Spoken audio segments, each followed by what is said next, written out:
RS80 vedkløveren drives av en 4-takts Lifan 168F-motor.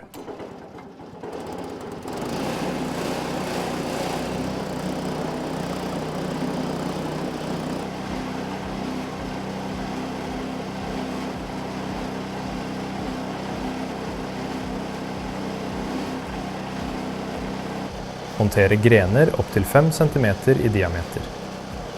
Maskinen klarer 50 mm i mykt tre, 45 mm i ferskt hardt tre og 40 mm i tørt hardt tre.